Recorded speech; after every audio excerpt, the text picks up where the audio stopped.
Alright, so, hi everyone. So, we're going to be talking to you today about internet telephony appliances. So, firstly, I'm Darren. I do security research. Previously I was a gainfully employed security consultant type person, and now I'm just a freelance shitbag who messes around with computers, I guess. And that's where you can find. I'll have stuff up next week, like supporting material on the website and GitHub.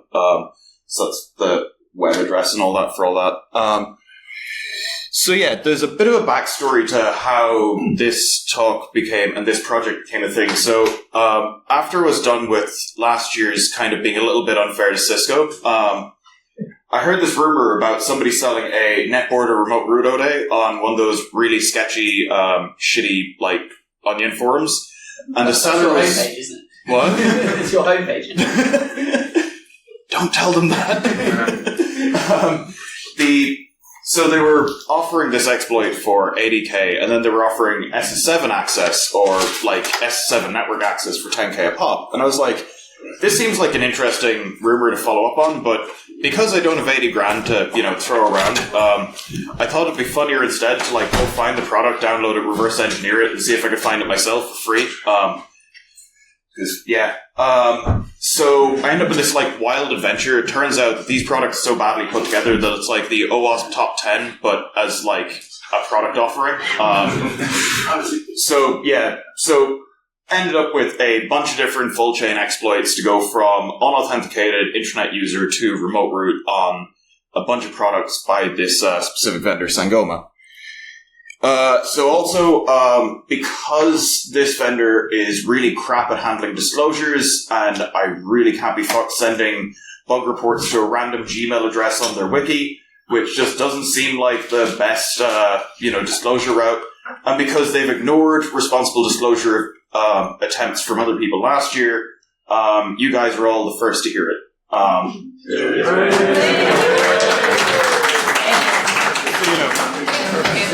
You've about 2 days before I publish all the stuff online, so, if you want to go take over any telecoms, you do have, like, a first mover advantage. Yeah. I'm not a lawyer, don't do that.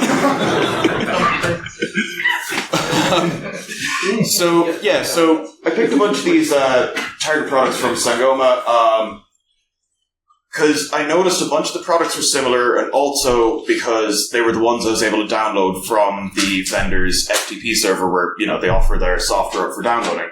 So the products are the Sangoma NSC, which is their NetBorder Session Border Controller, or NetBorder Session Controller, which is also sold under apparently another brand name as the Vega Session Border Controller.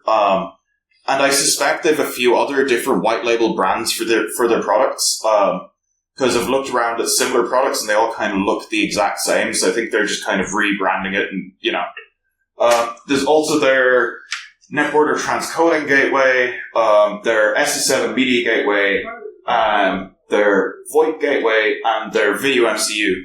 The Video MCU, I don't actually know what it does. I found the ISO for it the other day and took it, looked for it, found a couple of bugs in it, and I was like, neat, don't know what this does, but that's kind of cool. For context, the Session Border Controller in particular is quite interesting because, without getting too into the weeds about telecom stuff, but they kind of live in a very privileged network position in telecommunications networks. So they're kind of important. They actually provide some security features to telecoms. And you're going to see that trusting this vendor with your telecom security is kind of a horrible mistake.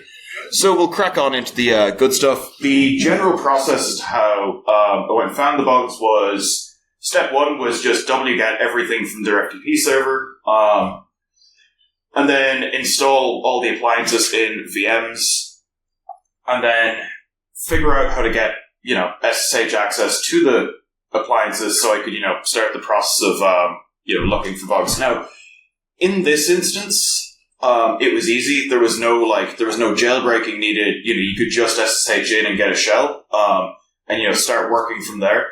On some other vendors' appliances, you end up in, a restricted shell, and, you have to fuck about with editing, boot parameters and grub to, do stupid shit. But here it was easy.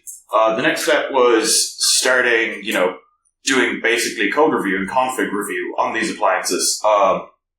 And that's hand-waving away a whole bunch. We'll get into that in a minute.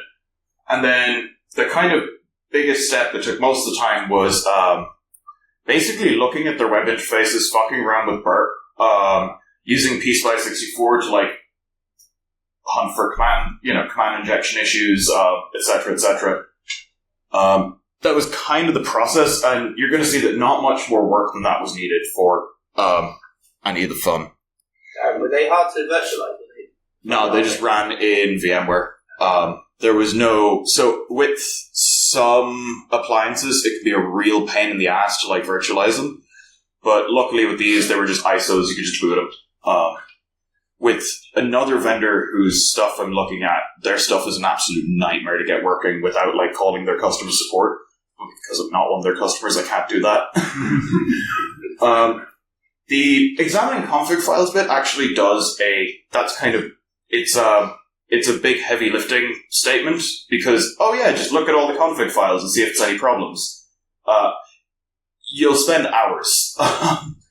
So the interesting bit is with some of these, they had multiple web servers installed, but only some of the web servers were running, or they've like multiple different Apache config files, and only one of those Apache config files is actually being used.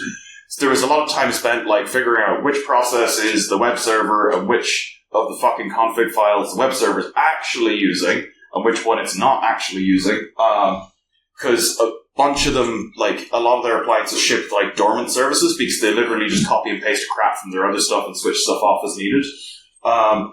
So there was a lot of, like, messing around looking through proc PID, like, FD and, basically trying to figure out what files has this, what the hell's going on here. It was extremely frustrating, but extremely rewarding. As for the code review aspect, basically just download, with this it was just download to my local machine, start looking at it. Real code reviewers and real programmers will probably use like an IDE or something, they'll have like a nice setup with like Visual Studio or something. For me it's just grepping and opening things in Nano, because Nano is the best text editor. Fuck Vim.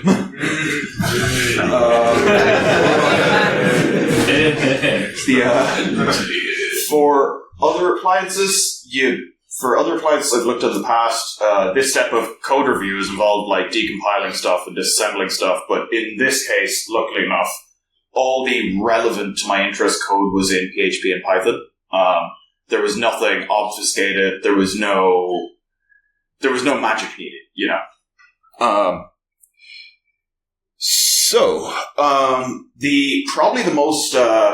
the most profitable part of the whole enterprise was this very straightforward process that whenever you get any proprietary vendor appliance and you get SSH access or a shell in it, download a PSpy. It's a tool that basically, it's kind of like Sysmon, right, for Linux, basically. It'll basically print out what commands are running in real time. It's like it'll just dump out what commands are being executed at that time. And then open Burp and start clicking on shit and start putting in unique values into fields, like put in, random number here, and then check the PSpy output, because quite often these appliances are kind of strung together with just shoving things into subshells and like executing random commands based on user input. And this is like the fastest way to find shell command injections. There's a quite trivial way of automating this. It's not hard. You can write a bcheck script, or you can write a full Burp extension, depends on how much you hate your life or how much you enjoy Java, to literally just iterate over inputs, shove in random values, and then parse like a log file afterwards of your correlation. There's a few different ways to do it. It's kind of the homework for anybody who wants to, build their own automatic bug finding machine, is just do this. I might open source my implementation in a couple of months. It's absolutely shit. Clarify, you're looking for those values in a new executed command. Yeah, so you'll see it. To exec, basically. Yeah, exactly. Arguments to exec. So you could do the monitoring side of it with like BPF filters or something, or strace or what have you. So the first discovery was I found with the session controller and the gateway. They both used pretty much the same code base for authentication. I'm pretty sure it was written by somebody on crack. The transcoding gateway uses an older version of the same code base, which is actually completely safe. And I also don't know why it's completely safe. But I'm going to talk you through the horrors of the authentication process on the Sangoma net border. And you're gonna begin to get a feel for like how fractally fucked the whole platform is. So the first thing is, also the comments are always in really weird places in the codebase, but the first thing they do is they take host parameters, reserved username and reserved password, and they don't do any stripping, any escaping when you put in your username and password. There's no first pass filtering. And then we do this, which absolutely fucking baffles me. So That's me stumped. it's like, when you go to log in, it sleeps for 2 seconds, and this is to prevent brute force attacks. But instead, all it does, it hangs up that thread in the web server for 2 seconds. So if you make, I think it's 128 login attempts, the entire appliance shits the bed and becomes inoperable. And you just have to repeat those threads every 2 seconds, and it'll just hang. So I guess they just fucking hate uptime. Just a delay. Just a small delay. I mean, for brute force doesn't mean against, it's helping.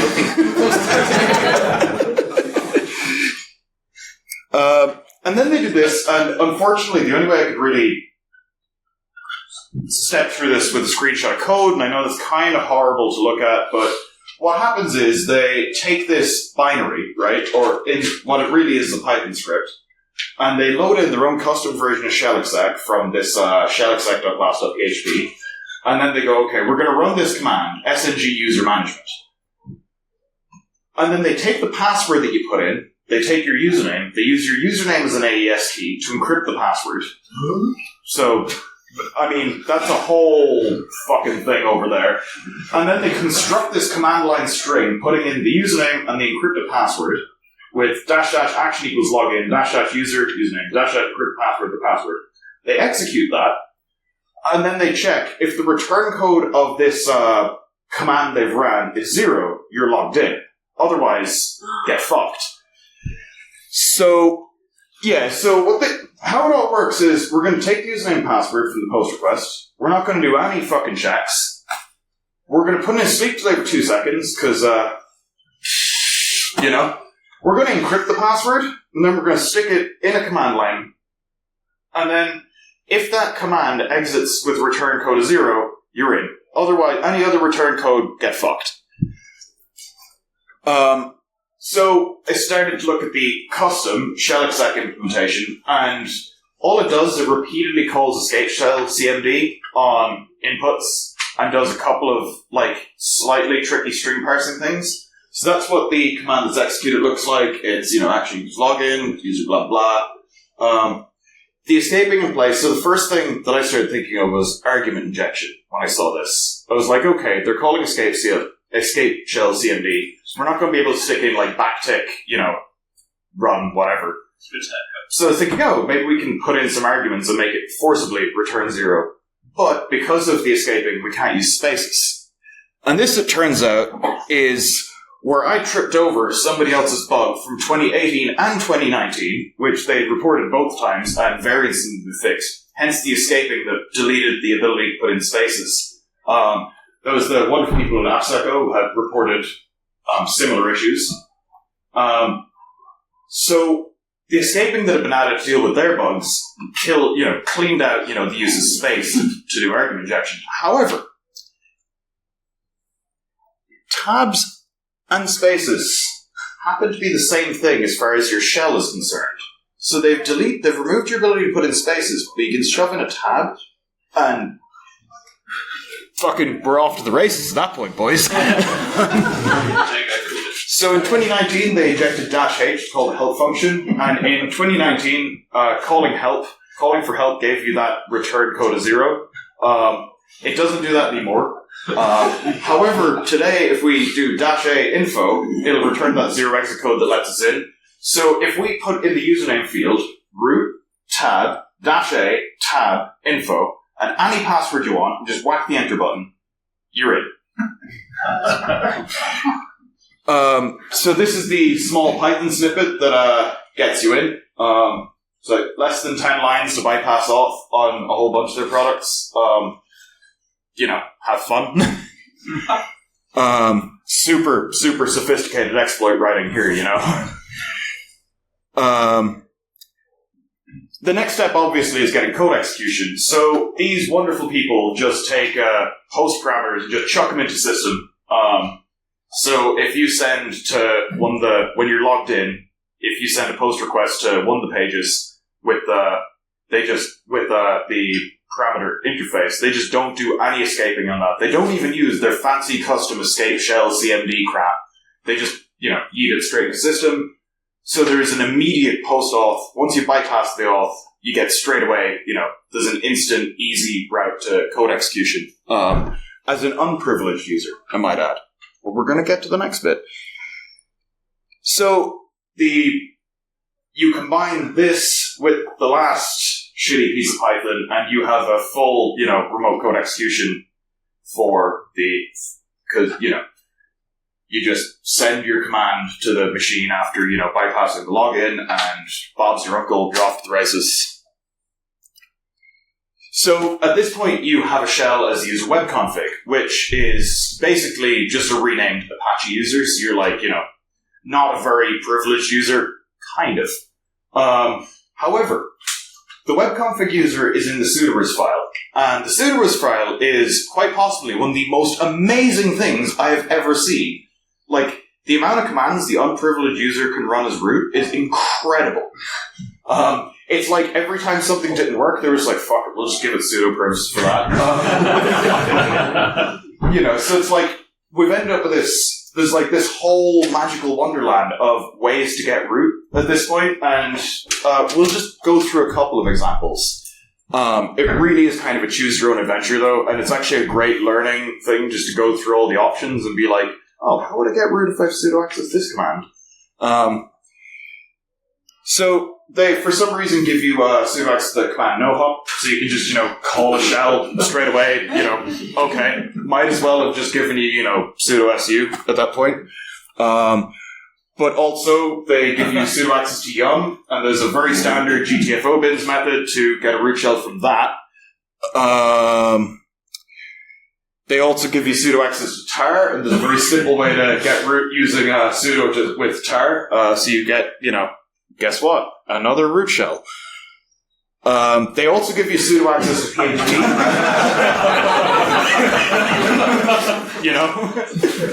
It's hard to say if these are increasing or decreasing order yet.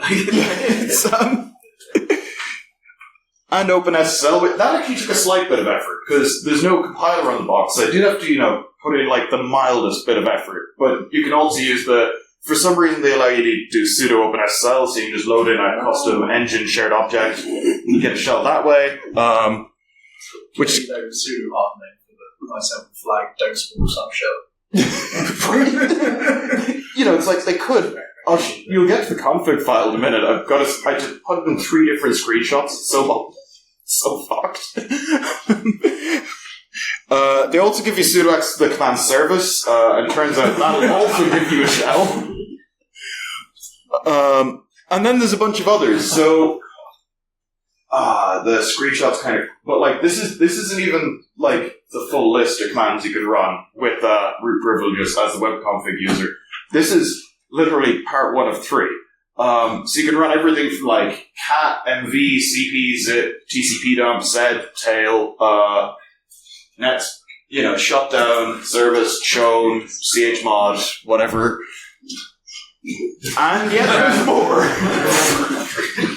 I've no idea. It's literally they just kept adding crap, for compatibility reasons. At some point they should have just been fuck it, let the web server run as root, it'll be faster. And they did, spoiler alert. So we ended up writing a full chain combo exploit that, you run it, it'll upload and execute it'll use one of the command injections to drop a web shell, use that to upload a privest, use that to upload a Trojan, which will call back. And I kind of put together into a really nice, fully automated funtime package. which, just gets you super reliable shells, using my favorite backdoor in the world, Tiny Shell. Nobody's written a better piece of Linux malware since 2003. I'm sorry, we peaked in 2003 with TSH. Nobody's done it better yet, so... And now for something completely different, but exactly the same. The NSG suffers the same authentication bypass, also suffers post-auth command injection, plus all the previous local triv-esque bugs. But it's also got something that, I think they were huffing paint, or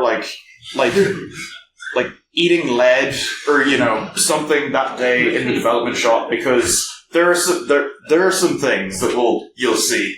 Because they run an entire second web server to run a whole second bunch of services, because they've got Apache running with all that crap that we've got the auth bypass and all the code injections for. And then they decide, they're like, oh, that's not good enough. We also need to run Fusion PBX, which these people also make. We need to run that, but we're going to stick that in Nginx and have Apache reverse proxy through to it.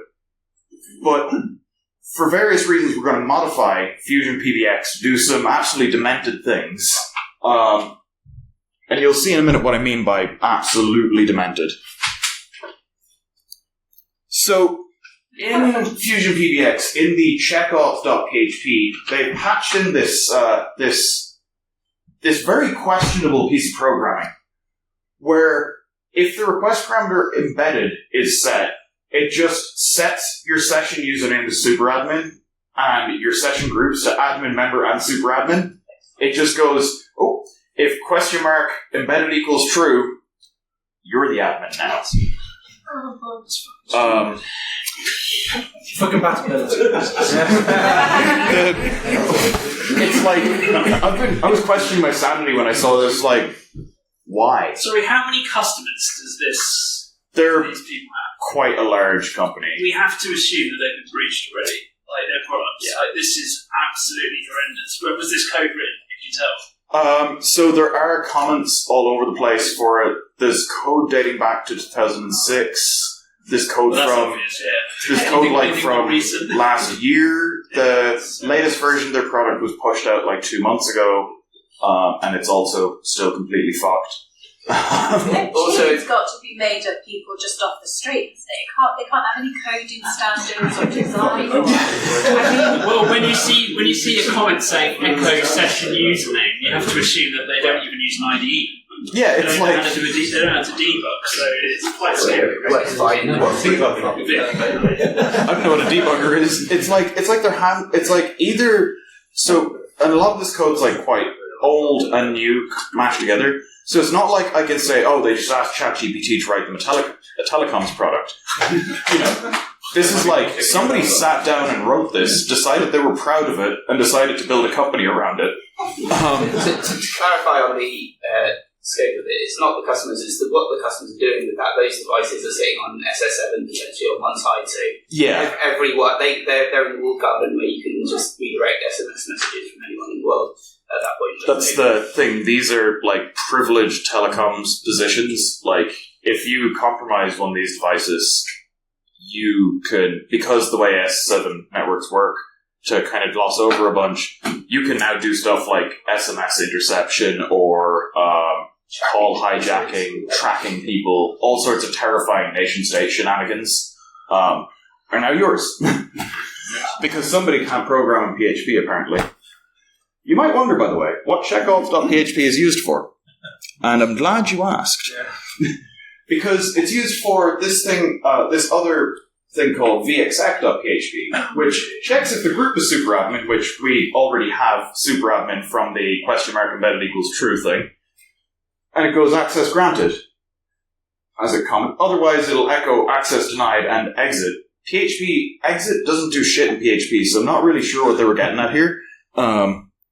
I'm not sure the person who wrote this knew how to program PHP. It feels like a Perl programmer had to learn how to do PHP real quick. I should check that after this. I'm pretty sure they probably have a bunch of the shiny letter numbers. Because they're a pretty big vendor. The vexec thing, though, it offers you 3 options. you can run a shell command, you can run a PHP command, or you can run a switch command for the SS7 switching stuff. The shell command does, well, it disappointingly does exactly what it says on the tin. That's rude. The single most disappointing remote root exploit in the world. Go forth and have fun. You can also, if shell commands aren't your jam, you can also just run arbitrary PHP, so just eval whatever the fuck you put in. Oh, but it does do reassurance entities After the fact. Oh, we'll sanitize that. We'll sanitize the output. We can't have any cross-site scripting here. Everyone else is sanitizing the input and want to be disrupted. Innovation. Yeah. There's also more you can upload and download files, because also, why not? Like, they'll just chuck in like a file read and a file write for free. There's another one that I didn't even bother screenshot where you can just run SQL queries. Because, we're going for the full OWASP top 10 here, It's a checklist. As for, remember that command was ran as root, right? Well, these geniuses, when they decided to slap a second web server on, they were like, no, we're not having Nginx run as an unprivileged user. We're going to run this shit as root, because it's easier, I guess. You're going to have to update the sudo files often. That's probably fucking it. That's probably exactly it. They got sick of adding commands to sudoers. They're like, fuck it, we're just going to run this shit as root. There was also that lovely post-auth root shell, the one that's slightly more complicated, and we put together a lovely, super reliable exploit for that while we were at it. Because you might as well make a small bit of effort to stop yourself feeling so disappointed in the product. As for the post-auth RC, it's like vaguely interesting because they've got a function called validate. That's supposed to do some filtering. I have no idea, to this day, what validate is supposed to actually fucking do. Because you can I have no idea. It calls validate on, some parameter, but the parameter that goes into the command line is a completely different one. So they've written a validation function, which is like some regex crap in it, but then they don't use it on anything where it's remotely relevant, so... they clearly had an intern in that day who knew how to code. Some poor second year uni student was like, gonna write some input validation. And then somebody was asked to implement it, after they probably let them go or something. I was like, yeah, I know where to put this. I'm just gonna stick it in some random parameters and not the ones that actually matter. So yeah, by the way, when this is the output from PSpy, the thing I mentioned earlier on, which is really handy for hunting down these shell command injections, because you can see all the args, and you can see in the args where your command injection is happening, and helps you really rapidly figure out what's being stripped or escaped. So the adventure so far is for the NSC, we've auth bypass, code injection, and prevesks. For the NSG, we have auth bypass, code injection, and prevesks. We have auth bypass and feature abuse. And for the NSG, we also just have that straight remote root because the question mark embedded equals true. I was like, well, at this point, we need an automatic instant remote root for the NSC, right? Because, otherwise it's feeling a little left out, right? We need to, make sure there's exploit parity here, So, oh yeah, the NSG, by the way, when you're logged in, it also just has command injection as a feature. It just has one under the configuration menu. It's just run command for when you've misadministered the system so badly you just need to ORM it or something. Oh yeah, so this, by the way, this command execution as a feature actually explains the embedded equals true hackery from earlier, the thing that was baffling me. So the NSG admin interface on Apache uses the embedded equals true auth bypass on the Fusion PBX under Nginx to run command as root. And it also uses that to hand off a lot of its file editor stuff. And the only reason that they're doing this, as far as I can tell, this is like after like a lot of scratching my head and going, why, is they couldn't figure out how to pass a session between Apache and Nginx. That was too hard. Like, the cookie gets passed along, you know, but they couldn't figure out how to, like, share the session variable or, like, the state between the two web servers. So they just went, fuck it, we're going to stick in an auth bypass to make life easy. By the way, that's my best guess at this time. Because I noticed that, like, your cookie gets passed along, but the other web server has no idea that, you know, that there's a session. That's, like, the only logical explanation I've found so far. Oh yeah, so the NSC, right? We need to find an instant remote root from that so it wouldn't feel left out. It turns out if you go to the path /SSH on it, it's running this thing called Gate 1. It's like a SSH terminal interface thingy. And if you fuck around with the WebSocket messages, you can spawn a root shell without bothering, you know, doing things like log in. All you need to do is open the script console in your browser and paste in a couple of ws.message thingies. I couldn't be arsed automating this because I just don't like WebSockets. Somebody who hates themselves can probably write an exploit for it. But it's not going to be me. Yeah, some honorable mentions from their other products, the Video MCU and the NTG. Because the OWASP Top 10 is in fact a checklist, there is external XML entity gubbins, XXE, that also gives you SSRF. There are info leaks due to a thing called PHP sysinfo being exposed for absolutely no reason. There is more post-authentication code execution. There are more post-auth file write and reads as root. And there's a bunch of cross-site scripting. The funny thing about the MCU and the NTG, their kind of just honorable mentions, is they use an older authentication mechanism, which calls out to a binary written in C that inexplicably is the one piece of secure C code I've seen in my entire fucking life. It has not a single problem. It is perfect. It is like 100 lines long or so. And it's completely, you know, it's like the best piece of C programming in the world. And inexplicably, it runs on these and handles off and has no security problems whatsoever. And then they decided to replace it with this janky construct a command line in Python garbage. They should just stop programming, you know, a while ago, but yes, there's cross-site scripting fucking all over the place. You can pop your alert boxes. You can probably get your bug bounty money with this. What kind of monsters are there? Zeros and alert one. Really? Yeah. Yeah. It's always been alert Is zero. that why everything broke, Darren? You didn't alert 0 on the internet, did you? Oh crap! It was my first day at CrowdStrike too.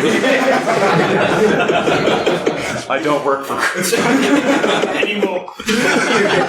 I'm the official QC rep for CrowdStrike. This is why they ignore your responsible disclosure, because they're expecting an alert one. Yeah. Suddenly it makes sense, you know. Fuck. Other vendors do the software, or they just think of it's one company that does this. So there are a bunch of other vendors, and I'm already looking at their competitors, and they're just as bad. To comment more about it, like PHP written that looks like Perl, it's about the time when these things were designed because of the time technology came together, so the standard of code is going to be a reflection of software archaeology basically. There is definitely a vibe of that, like where it's like looking into the past almost. Oh yeah, there's the info leak. There's this like handy page you can go to that'll tell you like running processes and all nice information about the system.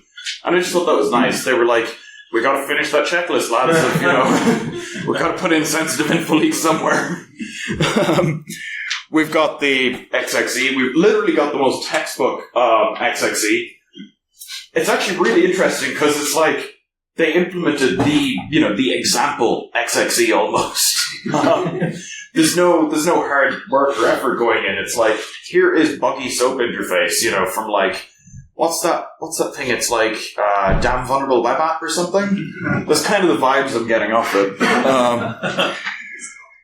So the the fun thing is, like, with these, it's really, you get this choose your own adventure thing, and I did actually have a nice graph of all the different routes to get a root shell, but I forgot to save the fucking graph after spending ages making it. But you can just picture it's like a dot here of unauthenticated random person on the internet, a lot of routes, and root. And it's like, you know,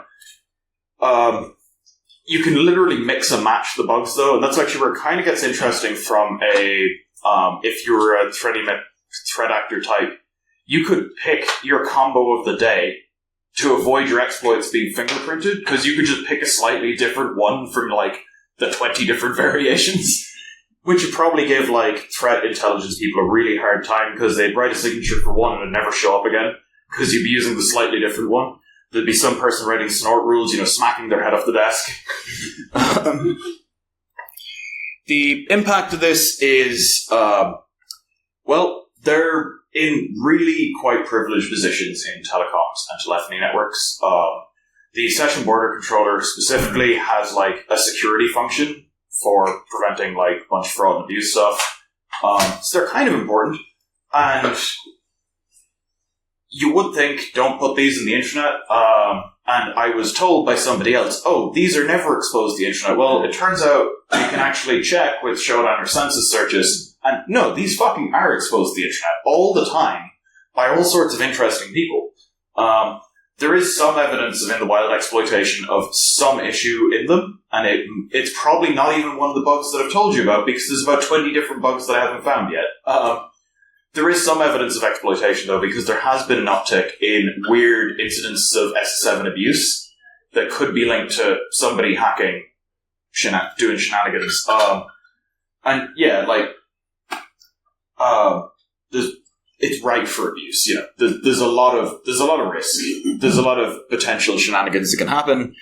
As for the what next, so the codebase appeared to be shared around a bunch of products and a couple different brand names, and I have a sneaking suspicion they have some other brand names. I just have yet to figure out what they are.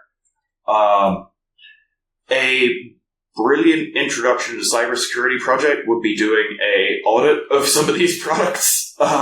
You'll come up with brand new exciting findings. What's next for me is I've written a bunch of nuclei scanning thingies for the vulnerabilities. That wasn't hard. I have not written Metasploit modules because I fucking hate Ruby. You can deal with my shitty Python scripts instead, but maybe, you know, somebody is probably going to implement a Metasploit module for some of them. And yeah, questions, comments, and abuse. If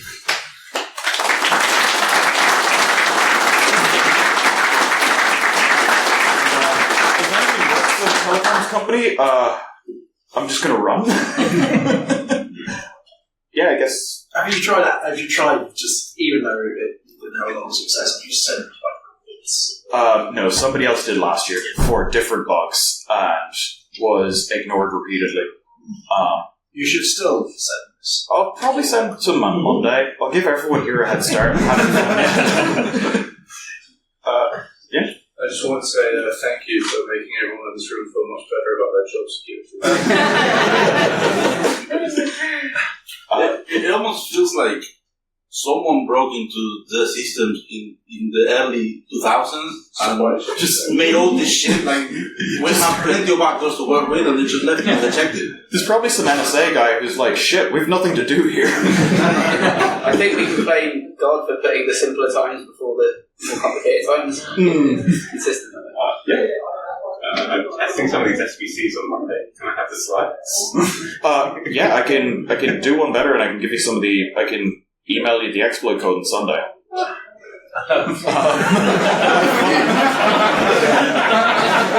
So the other thing is sort of like we talk about like sometimes these services find files and things for those who are less familiar with this kind of systems. Turn services are an excellent way to try and get access to internal services. So you can basically use like turn services, which are designed to allow like stuff behind NATs to talk to each other, and often you can use that then to talk to like local hosts or other things on the same network. Yeah, you can use turn as almost a proxy. Yeah, so like literally people have written like SOX proxies to turn proxies. You can use is it like Turner or something? Yeah, exactly. That's yeah. Yeah, so Where do you kind of find most of these SS7 bridges? Are they like wireless internet people and like cell towers connecting to the text message network? Or? So a lot of the ones I've found on the internet seem to be small telecoms companies, like little, tiny, telecoms companies in not first world countries, and some of them are large telecoms companies in definitely first world countries. You'll everywhere. Like the weird thing is, you find I found these being ran by hobbyists as well as government. So you can just say that somebody's roaming on your network and get all their text messages. Yeah, you can. Oh yeah, so if you do the S7 shenanigans, after gaining access, you can do stuff like reroute messages through you, and other shenanigans like that. That's a whole huge topic, though, that I'm not the most qualified on. There's two things I think are in generality. One is what's useful here was the correlation between what's passed on the network and then what gets run in the system. So sometimes people have visibility of one, like an intrusion detection system. And I was right, I could write small circuit rules that will detect a particular exploit. I could be much more effective. I could find it in generality if I could correlate those unique strings with what's coming through the system calls, the exec call specifically. Straddling that boundary needs to be done a bit more. How defensively people actually keeping up with that, or even offensively finding these things more effectively. There's probably something interesting to be done with network proxy logs and your EDR logs. There's something there that you could probably do. Yeah. That could be quite interesting. Whether syslog centrally logging, you could correlate that with your ideas. The second thing that's just occurred to me now is UK and other countries, they have reference libraries. So every time you publish a book, it's got to go to Cambridge, Oxford, Glasgow, etc. Why doesn't some organisation, probably under the auspices of the MS, National Cybersecurity Centre, have some law that if you make an appliance and that's being used, you have to send that appliance, physically to this organisation and give them the support access to be able to audit it. That's they had that scrapped. Sorry? They had that program scrapped. They scrapped it. Oh, great. Because the amount of work, we've got all these different vendors, they send us products to your organisation. Yeah. They don't have the manual. I mean, they could outsource some of that to us. They get limited availability to sell it on the black market for a while. That became Yes. Right, detection role? And how do you do that as well? Kind of. I'm going to share some ideas for detection, but because these products you can't run Meteor on them, so you're kind of fucked when it comes to... yeah, I'm going to write some... I've got a couple of attempts at snort rules, which I'm really bad at writing. But I've got here's what you should be looking for. We could hammer some out later. Yeah, no, we could absolutely write something at least for the blue team people. At least while you swap the products out. Have you done, or do you plan to do SBCs with other manufacturers? Yes. I do have... There's SBCs from another vendor. I'm not going to name them at the moment, but I've started reviewing them, and I've already found some kind of grim things. A Motorola that you've been on the list? Not yet, but if I can get a hold of their software... the big issue for me is actually getting a hold of the software to audit. So if anybody happens to have any nice telecoms appliance OVAs or images, just drop me a line. We'll do a free security review and, not short their stock before full disclosing. Everyone wants to volunteer to be the people that intermediate and say that if you give access, you might find out about it in a nice way, because other people have found out about it in a not nice way. It might change the game for everything. All right. One last question? So I'm coming at this from a finance background. I'm used to kind of, you must be this secure to drive requirements. Is there nothing equivalent to the SS7 network? You can just be someone who wants to join it? At the moment, it does seem to be if you have money. It's the gate to becoming a little telecom company is literally, have you money and can you get another telecoms company to bridge you in, which is just a question of money. There are a lot of dodgy little telecoms companies based off certain islands off the coast of the UK that have previously been implicated in allowing bad actors access to that network. hypothetically. I'm not naming names. Great talk. You win a goose.